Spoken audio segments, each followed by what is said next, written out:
এরা হলো আমাদের বাড়ির দুই দুষ্টু মিষ্টি সদস্য।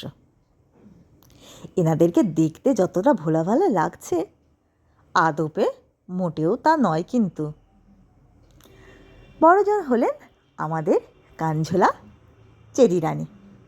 তিনি খুবই ভালো মেয়ে। তিনি দিনের মধ্যে মোটামুটি এই 21 থেকে 22 ঘন্টা হয় ঘুমিয়ে কাটান, নয় ভাবনার জগতে থাকেন।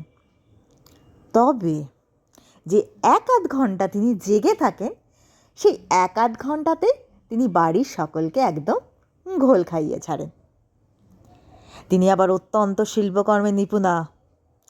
তেনার হাতের ছোঁয়ায় থুড়ি থুড়ি থুড়ি থুড়ি, তেনার দাঁতের ছোঁয়ায় যে কোনো সাধারণ জিনিস হয়ে ওঠে অসাধারণ। সে সামান্য ছেঁড়া ন্যাকড়াই হোক আর ব্র্যান্ডেড জামা কাপড়ই হোক, কিংবা চটি জুতো বা ঝাঁটা বারণই হোক, বা বই খাতা, চিরুনি, দামি দামি কসমেটিক্স, চশমা, যাই হোক না কেন, যে কোনো জিনিসের ওপরে তিনি তার শিল্পের অসাধারণ ছোঁয়া রেখে যেতে পারেন। এটা গেল বড়জনের কথা। এবার আসা যাক ছোটটি। ছোটটি হলেন আমাদের চেরি দিদির আদরের কাজু ভাই। তেনার জীবনে আবার দুটোই লক্ষ্য। তিনি তার চেরি দিদির ওই ঝোলা ঝোলা কানগুলো ধরে টানতে খুব ভালোবাসেন, আর ভালোবাসেন চেরি দিদির গোলাপি গোলাপি নাকটা একটু ঠুকরে দিতে। তবে তিনি যতই দিদির কান ধরে টানুক আর নাক ঠুকরে দিক না কেন, তিনি কিন্তু সারাদিন দিদিরই নাম জপতে থাকেন। তিনি হলেন একজন রামভক্ত হনুমানের মতো চেরি দিদি ভক্ত টিয়া। তিনি সকাল থেকে সন্ধে পর্যন্ত একটাই কথা বলে, সেটা হলো চেরি দিদি, ও চেরি দিদি, চেরি দিদি কই। এছাড়া তিনি আর কোনো কথা বলেন না। এই হলো আমাদের বাড়ির দুই ছোট্ট সদস্যের গল্প। তবে এরা যতই দুষ্টু হোক না কেন, এরাই হলো আমাদের বাড়ির অক্সিজেন।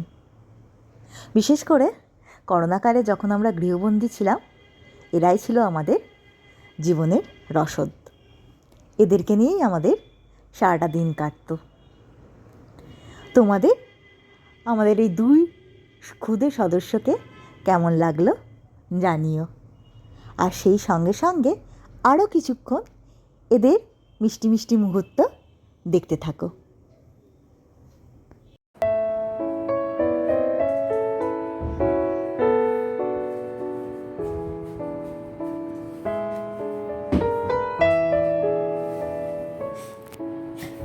আয় আয় আয় আয়,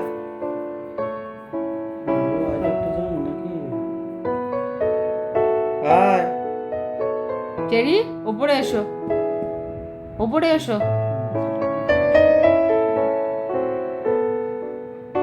যাও, ভাইকে একটু চেটে দিয়ে আসো, যাও।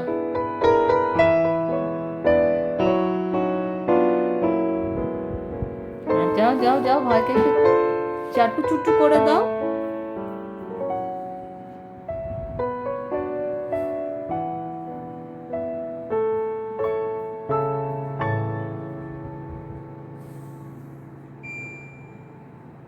খেলা হবে না আর।